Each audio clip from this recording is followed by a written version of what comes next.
శిక్షణ అవసరమే, గుర్తుపెట్టుకోండి. మీరు ఇంటర్మీడియట్కి వెళ్ళినా, డిగ్రీకి వెళ్ళినా, ఇంకో మాటలు చెప్పనా, నేను మీకు వాక్యం బోధిస్తున్నా, కానీ అనేక విషయాల్లో మా అమ్మ ఇప్పటికీ నన్ను చెప్తూనే ఉంటుంది. నాన్న, దశంభాగం ఇస్తున్నావా?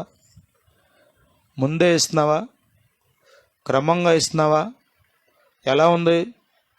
నువ్వు బోధించడం కాదు నాన్న, చాలా జాగ్రత్తగా ఉండాలి.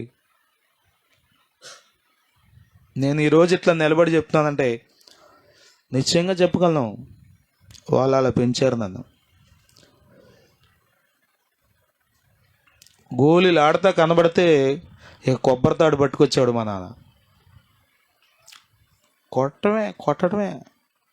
ఈ మన ఇంటి ముందు సిమెంట్ రోడ్డు ఉంది కదా, ఆ రోడ్డు సెంటర్కి వెళ్ళే రోడ్డు, అవి ఎప్పుడు మట్టి రోడ్లు, సందు బారుని పెట్టేవాళ్ళు గోళీలు.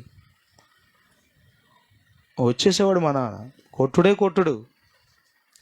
అసలు కొట్టుడు లేదండి. అలా ఒకవేళ మాస్టర్ కొడితే మాస్టర్ మీదకి వెళ్ళిపోతున్నారు కొడతాకి.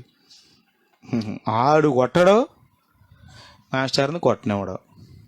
వీడేం ఉద్ధరిస్తాడు దేశాన్ని చెప్పండి? కొట్టద్దు. ఎవరు కొట్టమన్నారు మిమ్మల్ని? బైబిల్ కొట్టమంది. దేవుని స్తోత్రం. హల్లెలూయా, హల్లెలూయా. పిల్లల్ని ప్రేమిస్తున్నారా మీరు?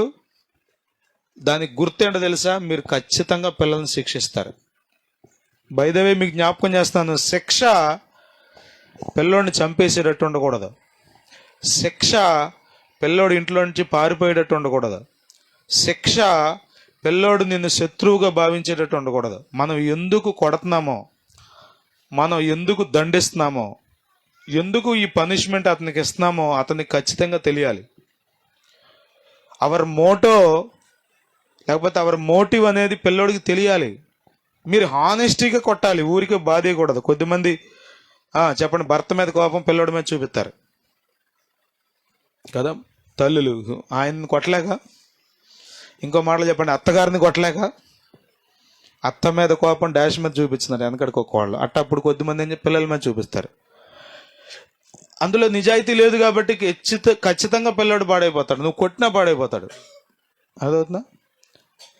ఒరేయ్, నిన్ను కాదులేరా, నాయనమ్మ మీద కోపం వచ్చింది ఏమనుకో మాకు అన్నగానే ఆడు పాడైపోతాడు. చాలాసార్లు ఇంతేగా, ఎక్కడో తీసుకొచ్చి ఇక్కడ చూపిస్తారు. కొద్దిమంది జాబ్ టెన్షన్ పిల్లల మీద కొడతారు, ఆర్థిక ఒత్తిడిని తీసుకొచ్చి పిల్లల్ని కొడతారు. అది హానెస్టీ కాదు, అది నిజాయితీతో కూడిన క్రమశిక్షణ కాదు.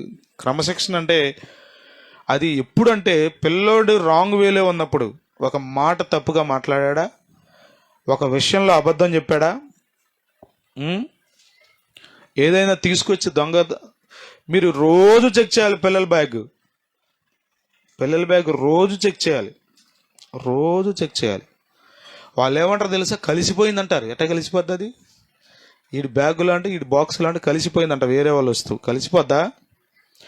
మీరు దాన్ని చిన్నప్పుడే సరి చేయకపోతే ఖచ్చితంగా వాడు టెక్నికల్గా దొంగతనాలు చేయటం నేర్చుకుంటాడు. ఇదినాల్లో చూడండి, ఎక్కడ చూసినా టెక్నాలజీని వాడి చెప్పండి, సైబర్ నేరాలు ఎక్కువైపోయినాయి. ప్రియమైన వాళ్ళ జ్ఞాపకం చేసుకోండి, ఖచ్చితంగా మన పిల్లలను మనం క్రమశిక్షణలో పెట్టాలి.